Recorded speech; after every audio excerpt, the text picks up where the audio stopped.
Hi, everyone. Thanks for joining Jeff and I today. Today, we're going to talk a little bit about Jay Powell's, I guess, the symposium that's up at the end of the week. Mhm. Before we get into that, I cannot believe we're already mid to late August. September is coming, fast approaching. Yep, So, a back couple to more school. weeks and back to school. Kids are back to college, university, everywhere. So, it'll be a little more quieter out there. Yep, I'm looking forward to So, it. Me too. Okay, so why don't you go ahead and talk to us about the economic indicators that have come up in the last little while?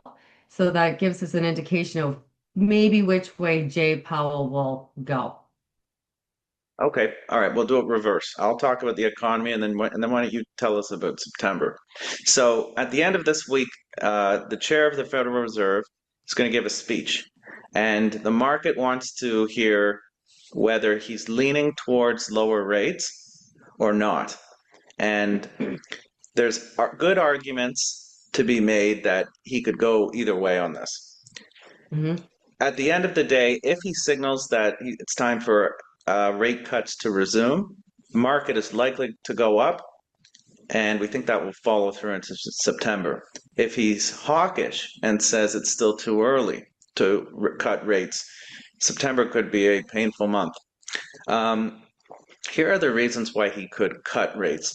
If you look at the inflation data, it in last month was around 2.7% for the consumer. They do aim for 2%, but it's still kind of moving. It came in slightly less than economists had forecasted. More importantly, though, is the jobs market has cooled. There were huge revisions in the last 2 months. They actually reported that 258,000 more jobs had been created than they now think were. You get revisions coming in because they mail these surveys to businesses and they don't respond right away. And so as more responses follow or flow in, they make revisions in the next few months.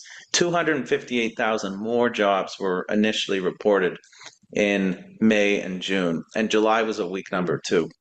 So now that the employment situation is rolling over a little bit, that is a very strong argument to cut rates. The reason not to is the main one is, are these tariff costs going to be passed on to the consumer? Goldman Yeah. Sachs came out with a report 2 weeks ago that said businesses are stomaching about two-thirds of the tariff expense. And Goldman thinks that come the fall, now that there's a little more certainty on the tariff situation, companies will pass that on to the consumer.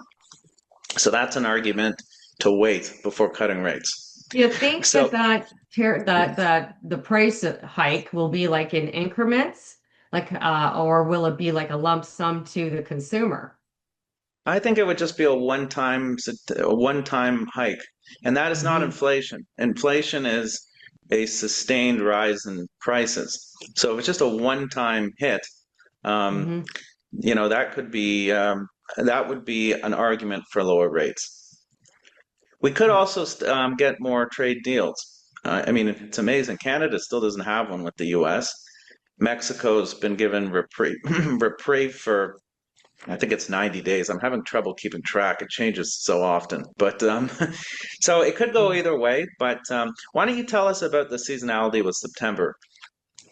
Well, it's just usually a very lagging month where we did a chart in the blog from 1930 forward, where over 55% of September is historically down.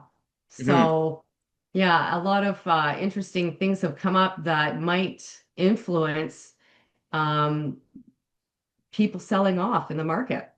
Yeah. It's a cyclical thing. It seems to be prominent. 55% is 55% prominent time of the year that people sell off. Yeah. And I'm sure a lot of people would say, well, there's 12 months in a year. One of them has to underperform. But um, Mm, I think the point we're making is that if enough people look at that kind of seasonality and act on it, it becomes self-fulfilling because people think, oh, okay, September's coming along. I want to sell my Right. stuff late August, early September, and so it can cause a reaction in stock prices. But I Hmm. think that whatever Powell says this Friday will set the tone for September. And if he signals that a rate cut is forthcoming at the end of next month, I think we will avoid a bad September. However, if he sounds hawkish, and another reason is because he's been bullied by Trump to cut rates. He might just be stubborn and really want to assert his independence. That's Hmm. possible. That really is possible. Because at the last press conference, he really surprised people by how hawkish he sounded, and that wasn't that long ago. So, um, anyways, I think whatever he says on Friday will predict how September does. And so now, what Yeah. I think he's going to do is I think the jobs data will weigh more heavily on him, and that he will say that it probably is time for a rate cut. But Hmm. I mean, I feel probably 60% confident he'll say that, 40% confident he won't. So I don't feel strongly Yeah. about it. It really could go either Hmm. way. But the Yeah. speech is at 10 a.m. and we'll have an answer to our prediction. Probably, well, I Right. think they released the speech before he even says it, so we'll know by 10 a.m. on Friday what our thesis is going into September. Yeah. So Okay. we shall see. Till Friday. Yep. Okay. Thanks, Sunny. Okay. Bye.